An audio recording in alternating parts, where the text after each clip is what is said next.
Welcome back to the Twin Turbo V6 build series, and we're going to dive straight into it today. We're going to sound isolate the car again. This time we're going to do the doors, the roof and the wheel arches, and we're going to do it with STP standard plast, which is a sound deafening material that's very flexible and therefore very usable for doors and roofs. Now, as you can see here, the door is rather finished already. I've tried to make the best of it because it is somewhat cutting and trying to fit all the pieces together like a puzzle, but eventually you get to a sort of nice looking door that is actually quite a bit deafened compared to an OEM door. If you slam it down, you'll definitely hear the difference, and I'll be doing a sound test later on to sort of show this compared to a normal door. Now, eventually you get your door looking sort of like this, which is the end result. You don't want to obstruct everything that's in your way because you still want the windows to go down, you still want the mechanism of the door to function and the window guides to work exactly as they should. And here you see me disassembling the wheel arches. I already removed the 8mm screws and then I'm trying to get it out of its place, but unfortunately, as it are wheel arches, I never want to let go of the original mounting spots that easily, so I had to pull and pry a little bit to get them out. And here I started to apply the underbody coating. This sort of coating is rubber or a rubber spray. So when you attach it to the body panels, it sort of works as an extra layer of protection against rust, but also against sound. And this is exactly why we applied it. Because this car, besides having some rust on the lower end of the body and the subframe, you know, the usual stuff, it's a relatively rust-free car. Sort of to remind all of you, we're doing this sound isolation to make sure that we hear the engine and the exhaust note as much as possible without any interference of other noises, because that's, in my opinion, what this engine is going to be all about. You know, the experience of having a prototype engine that's never been finished by Saab, put in a T²X, make it work, because that's certainly going to be an issue. We've discovered that this week when we disassembled the engine. A video of that will be online in a little bit of time as well, and then you can share our struggle. Luckily though, for this video it's just sound isolation and a little bit of history about the engine again. But first, before we start talking about the history, let me start talking about the cutouts for the glass. The cutouts were actually, well, relatively simple to install actually.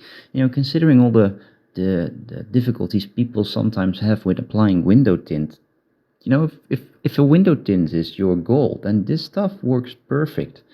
And keeping that in mind, you know, it's also relatively cheap compared to a window tint, because as far as I'm aware, a window tint usually costs between 250 and 350 euros, and that's supposedly sometimes a bit on the low end of things. These sort of, well, shall we just call them cutout pieces for glass, they costed for the whole set around 150 euros, which in my mind was relatively cheap. Now, of course, my goal with this is to sort of get a quieter cabin, you know, hear more of the engine, hear more of the exhaust, hear less of the road noises. And I am somewhat doubtful, you know, having applied all of these things, that they are actually working in that sense as well. But that will be something that we'll figure out later when the car is actually going to be drivable. Because I've got a normal T²X and I've got this car eventually. And I'm just going to compare them in a comparing video at the end of the whole series. To see what actually worked, what didn't work, sum up the budget, all that stuff. And you sort of see me struggling here with the Solaris Plexius window cutouts, and that's because I definitely didn't read the instruction manual, which I'm very sorry to say. Do read it if you're installing this yourself. The reason why I struggled was because there's actually some clips and they fit behind the body panel so that you can sort of slide the window into it. Now, in my defense, I wanted to go for a completely flush installation, and with these body panels it sort of is possible on the side windows, but not really on the window of the trunk or the passengers. There's always a very small bit of room left, and that's why I sort of want to tape it together, right, with glue, in this case with transparent glue, to sort of get a result where it's completely flush against the window and where it hopefully helps reduce wind noise, reduce road noise, and all that stuff. Now, this Solaris Plexus stuff, it works on all the other windows perfectly well, but for example, the front window, there's no option, and for the sunroof, there's no option as well. So we sort of were developing this ourselves to see what would stick, what would fit, and whether or not the sunroof and the front windows would still be operable. But so far, no luck. That's sort of the gist of these projects. You're gonna keep on trying just as long till it finally works, and that's exactly what we're doing right now with the front side. And when we finally finish it, we'll definitely show that, of course.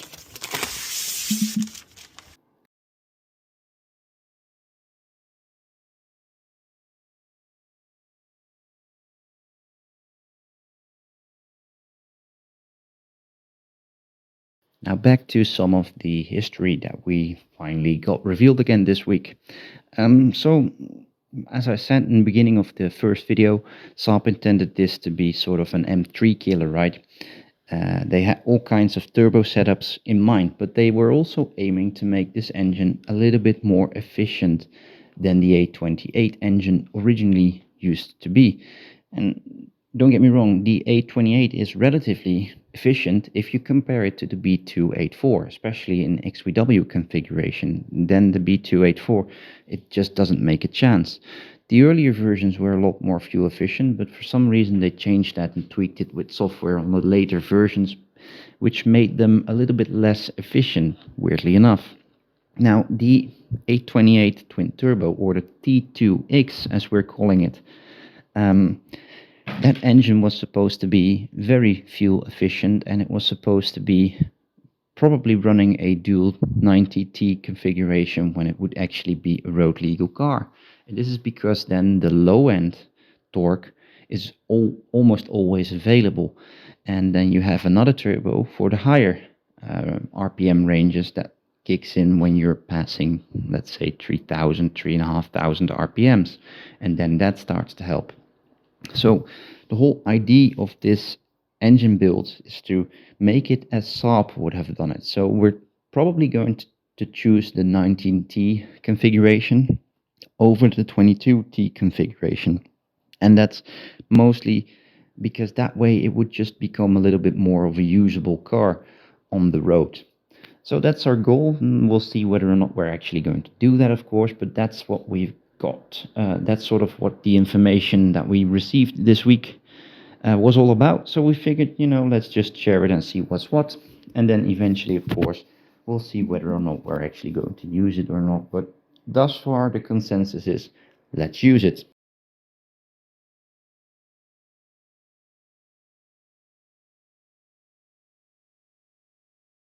Now we're going to discuss a couple pros and cons about the window tint, the Solaris Plexus. First things first, it's relatively cheap. If you're just out for a window tint, this stuff is epic. It really works as advertised. It's relatively easy to install. I would say you need about 30 minutes to do it correctly. Follow the manual, that's a big tip. And other than that, it definitely works as sort of advertised. Then whether or not it would actually work as a sound deafening material, I'm very skeptical right now. The reason why I'm skeptical is because it's about 2 millimeters thick, and there is space between the window and the cutout. So when there's space, there's room for sound to resonate, and that's why I think it might not work as well. But in the end, we'll do a comparative test, and then we'll see what's what. So that's all I've got to say for this time. Thank you very much again for watching, and I'll hope to see you in the next video. Bye bye.